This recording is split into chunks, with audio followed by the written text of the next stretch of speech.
जय हिंद मेरे प्यारे बच्चों, कैसे हैं आप लोग। मैं हूं आपका केमिस्ट्री मेंटर कुणाल वर्मा यानी कि केवी सर फ्रॉम काशी। आइए आज हम नया चैप्टर स्टार्ट करते हैं जिसको हम लोग स्ट्रक्चर ऑफ एटम के नाम से जानते हैं। तो एटम क्या होता है, तो एटम के बारे में सबसे पहले बताने वाले जो इंसान थे वो थे डाल्टन साहब। तो डाल्टन एटॉमिक थ्योरी हमको सबसे पहले पढ़ना पड़ेगा। तो डाल्टन एटॉमिक थ्योरी में डाल्टन साहब ने क्या क्या बात बोला, तो उन्होंने सबसे पहले ये बात बोली, atom is the smallest non-divisible particle of a matter which take part in a chemical reaction। Atom किसी भी मैटर का सबसे छोटा क्या होता है, हिस्सा होता है, पार्ट होता है, और जिसके फर्दर और टुकड़े या और उसको हम फर्दर डिवाइड नहीं कर सकते। ये इनके अकॉर्डिंग बात हो रही है। अगर एग्ज़ाम में आपको ये आता है कि डाल्टन ने क्या कहा था, तो ये जो बातें यहाँ पे लिखी हैं यही बातें आपको माननी पड़ेगी। यहाँ पे बहुत से बातों में क्या है ड्रॉबैक निकल के आएगा, उसको हम लोग देखेंगे। जैसे पहले ही बात है नॉन डिविजिबल है। आज हमको पता है कि एटम के भी फर्दर और पार्ट होते हैं, एटम भी और भी चीज़ों से बना हुआ होता है, ठीक है ना, जैसे इलेक्ट्रॉन, प्रोटॉन, न्यूट्रॉन, तो ये हम अभी देखेंगे आगे। दूसरा है atoms can not be created nor be destroyed. कभी भी एटम ना तो बनाया जा सकता है कोई नया, ना तो डिस्ट्रॉय किया जा सकता है। इस पूरे यूनिवर्स में अगर मैं बात करूँ, इस पूरे यूनिवर्स में ऑक्सीजन के जितने एटम होंगे उतने ही एटम हमेशा रहेंगे, ना तो वो बढ़ेंगे ना तो वो घटेंगे। क्लियर है। बट इसके भी ड्रॉबैक है, तो उसको भी अभी आप आगे देख लेंगे। Atoms of an element are similar in size, mass and properties, and atoms of different elements are different in size, mass and property. कहने का मतलब ये है कि जो सेम एलिमेंट के एटम हैं, जैसे मैं कार्बन एलिमेंट ले लूँ, तो कार्बन के जितने भी कार्बन एटम पाए जाएंगे उनका मास, साइज या प्रॉपर्टी जो होगा वो ऑलवेज क्या होगा, सेम होगा। सिमिलरली अगर डिफरेंट एलिमेंट के एटम्स हैं, जैसे हमने एक एटम नाइट्रोजन का ले लिया और एक एटम हमने कार्बन का ले लिया, तो निश्चित तौर पे साइज, मास और प्रॉपर्टी उनकी अलग होगी। ये डाल्टन ने कहा था। बट आइसोटोप और आइसोबार में यहाँ पर भी क्या होगा, चीज़ें ड्रॉबैक में आ जाएंगे, तो उसको भी हम लोग देख लेंगे आगे। नेक्स्ट है it explains law of chemical combination, जैसे कि law of conservation of mass, law of constant proportion and law of multiple proportion. तो ये जो लॉ ऑफ केमिकल कम्बिनेशन है ये क्योंकि आइटम को ना तो बनाया जा सकता है ना तो डिस्ट्रॉय किया जा सकता है, तो इसी हिसाब से क्या है law of conservation of mass को क्या किया है यहाँ पे ये एक्सप्लेन कर सकता है। देखो atom can neither be created nor be destroyed, ये जो बात है इसी के लिए हम क्या करते हैं, रिएक्शन को बैलेंस करते हैं। जैसे आज के समय में पता है कि रिएक्शन को हम लोग बैलेंस क्यों करते हैं, तो देखो हाइड्रोजन और ऑक्सीजन मिलके H2O बनाते हैं। अब रिएक्टेंट के साइड 2 ऑक्सीजन, 2 हाइड्रोजन एटम और 2 ऑक्सीजन एटम है, बट प्रोडक्ट के साइड 2 हाइड्रोजन एटम है और 1 ऑक्सीजन एटम है। एटम अगर हमने 2 लिया है तो वो हमेशा 2 ही बनना चाहिए, कोई एटम बीच में ख़त्म नहीं हो सकता, ना तो कोई नया एटम प्रोड्यूस हो जाएगा। ये बात थी डाल्टन एटॉमिक थ्योरी की। तो इसी के कारण हम रिएक्शन को क्या करते हैं, बैलेंस करते हैं, और इसी के कारण डाल्टन एटॉमिक थ्योरी जो है it explains law of chemical combinations, ठीक है ना। जैसे यहाँ पे रिएक्शन को हम बैलेंस कर देंगे तो ये हो गया 2H2 और यहाँ पे लगा दिया 2, ठीक है ना। तो यहाँ पे क्या हो गया, देखो 4 हाइड्रोजन 2 ऑक्सीजन, 4 हाइड्रोजन 2 ऑक्सीजन। तो रिएक्शन को बैलेंस ही इसीलिए किया जाता है ताकि हमको पता है कि item can not be created nor be destroyed, ठीक है। अब देखिए, हालांकि ये बात जो है, ये जो हमने रिएक्शन लिखवाया है ये केमिकल रिएक्शन है, बट न्यूक्लियर रिएक्शन जो होते हैं वहाँ पे ये चीज़ें वैलिड नहीं होती, और ये हम एक ड्रॉबैक के तौर पे डाल्टन का ले सकते हैं, ठीक है। तो इसको आप लोग नोट करिए। फिर अभी हम फेल्योर या फिर drawbacks of Dalton atomic theory को देखते हैं। आइए दोस्तों, अब हम फेल्योर की बात करते हैं। डाल्टन एटॉमिक थ्योरी में क्या कमी थी, तो सबसे पहला तो देखो, जो डाल्टन साहब ने बोला था कि एटम्स को ना तो ख़त्म किया जा सकता है ना तो एटम बनाया जा सकता है, बट ध्यान से समझिए न्यूक्लियर रिएक्शन जो होते हैं उसमें नए एटम्स बनाए भी जा सकते हैं और एटम्स क्या होता है, डिस्ट्रॉय भी होता है। जैसे न्यूक्लियर फ्यूज़न और न्यूक्लियर फिजन की हम बात करते हैं, ये न्यूक्लियर रिएक्शंस या न्यूक्लियर जो भी है ये सब चीज़ें आप फिजिक्स में रेडियो एक्टिविटी जब पढ़ेंगे तो वहाँ पे आपको पढ़ाई जाएगी। देखो जैसे न्यूक्लियर फ्यूज़न में क्या होता है, 2 स्मॉलर न्यूक्लियाई मिलकर एक एक थोड़ा सा बड़ा क्या बनाता है, न्यूक्लियस बनाता है। तो देखो यहाँ पे 1H2 और 1H3, यहाँ पे देखो 2 हाइड्रोजन के न्यूक्लियाई हैं। क्या हो रहा है यहाँ पे हीलियम एटम बन रहा है, ठीक है। यहाँ पे क्या हो रहा है, हीलियम एटम बन रहा है। तो ये न्यूक्लियर फ्यूज़न में क्या हो रहा है, यहाँ पे हाइड्रोजन ख़त्म और यहाँ पे क्या हो रहा है, हीलियम नया प्रोड्यूस हो रहा है। तो ये न्यूक्लियर फ्यूज़न में क्या हो रहा है, एटम ख़त्म भी हो सकते हैं और नए एटम बनाए भी जा सकते हैं। यहाँ पे कहीं हीलियम एटम नहीं दिखाई दे रहा है रिएक्टेंट साइड, बट नया हीलियम एटम यहाँ पे प्रोड्यूस हो रहा है। तो एटम बनाए जा सकते हैं। ये एक ड्रॉबैक है, फेल्योर है डाल्टन एटॉमिक थ्योरी का, ध्यान रखेंगे। बट ये पॉइंट नहीं है डाल्टन एटॉमिक थ्योरी के, मैं बार बार बोल रहा हूँ। जो डाल्टन एटॉमिक थ्योरी के जो पॉइंट्स हैं वो हमने पहले लिखवा दिया है। अगर आपसे कभी फेल्योर की बात करें कि कहाँ पे वो फेल होता है, तब हम इसकी बात करेंगे, ध्यान से समझना।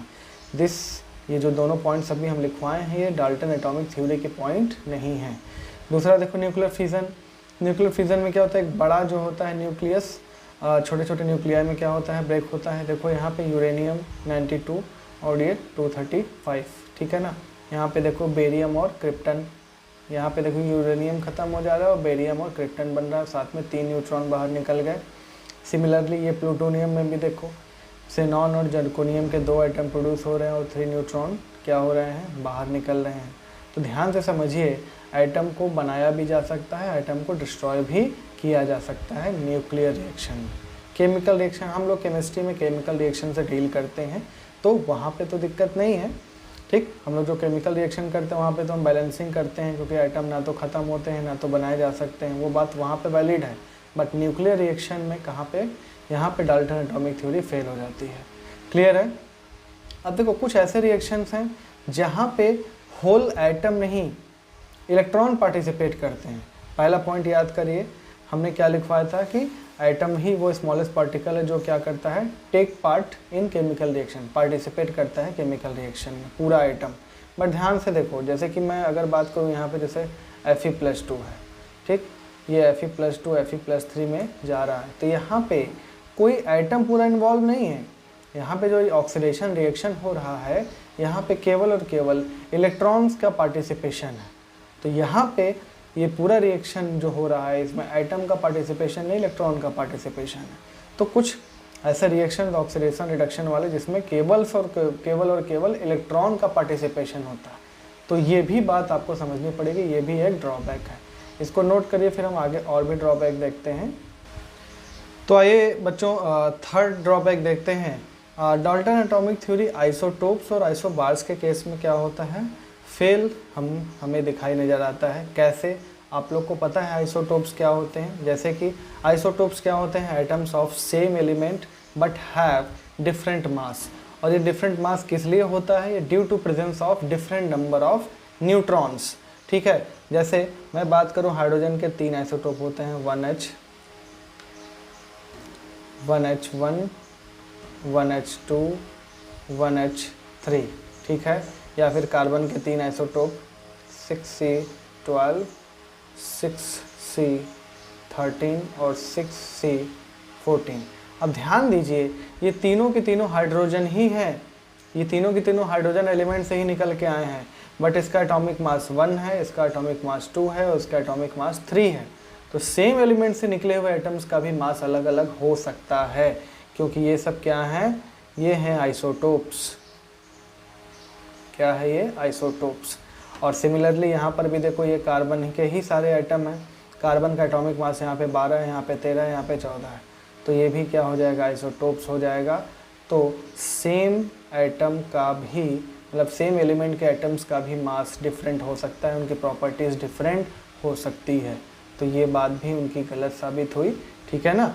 बार बार मैं बोल रहा हूँ, बार बार ये बात मैं याद दिला रहा हूँ कि अगर आपसे डाल्टन एटॉमिक थ्योरी के पॉइंट्स पूछे जाएं तो जो शुरू में 4 पॉइंट्स हैं वही हैं, ठीक है। ड्रॉबैक की बात आएगी तो आप ये सब चीज़ ध्यान में रखेंगे, क्योंकि हम कंपटीशन से डील करेंगे तो हमें एक एक चीज़ पता होना चाहिए। अब देखो सिमिलरली आइसोबार्स की बात करें, अगर हम आइसोबार्स में जैसे हम मान लो 6C14 और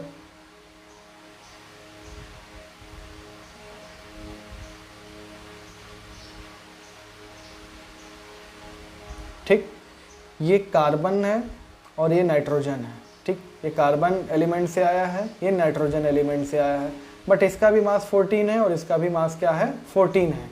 तो ये दोनों दो स्पीशीज़ हैं, ये क्या हैं, ये हैं आइसोबार्स। तो आइसोबार्स क्या होते हैं, डिफरेंट एलिमेंट के एटम्स बट जिनका मास नंबर क्या होता है, सेम होता है, बट एटॉमिक नंबर क्या होता है, डिफरेंट होता है। तो एटॉमिक नंबर डिफरेंट हो गया तो यानी कि डिफरेंट स्पीशीज़ हैं, डिफरेंट एलिमेंट के स्पीशीज़ हैं, बट इनका क्या है, सेम, इनका मास सेम है। तो इसके वजह से डाल्टन साहब यहाँ पे फेल होते हैं। उन्होंने कहा था कि अगर सेम एटम, हम सेम एलिमेंट के एटम लेंगे तो उनका हर हाल में मास सेम ही होगा, ठीक है ना। इस पूरे ब्रह्मांड में जितने भी हाइड्रोजन एटम हैं उनका मास सेम होगा। बट यहाँ पे देखो हाइड्रोजन 1 वाला भी एग्जिस्ट करता है, 2 वाला भी एग्जिस्ट करता है, 3 वाला भी एग्जिस्ट करता है। सिमिलरली उन्होंने ये बताया था कि अगर 2 डिफरेंट एलिमेंट ले लेंगे तो उनका मास कभी भी सेम नहीं हो सकता।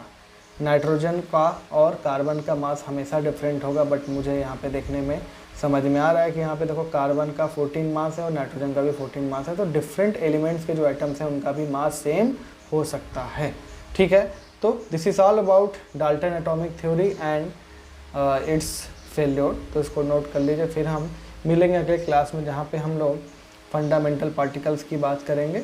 हाँ, इसमें एक चीज़ ये लिख लीजिएगा आप लोग, आफ्टर डिस्कवरी ऑफ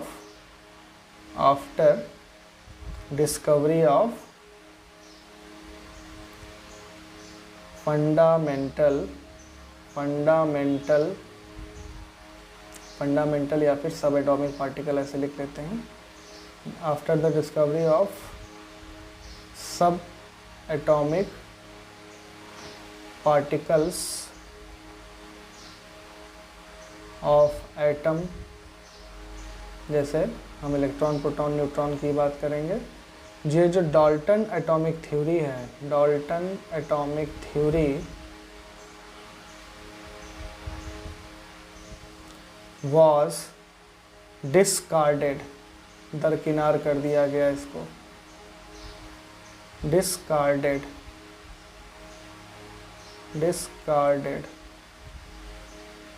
ठीक है। क्योंकि इन्होंने कहा था कि एटम डिविजिबल नहीं है, एटम डिविजिबल नहीं है। और आज के समय में सभी को पता है कि एटम के अंदर भी इलेक्ट्रॉन, प्रोटॉन और न्यूट्रॉन होते हैं। तो जैसे इलेक्ट्रॉन, प्रोटॉन और न्यूट्रॉन की डिस्कवरी हुई, इनके थ्योरी को डिस्कार्ड कर दिया गया। क्लियर है? तो बच्चों मिलते हैं अगले क्लास में, तब तक के लिए जय हिंद।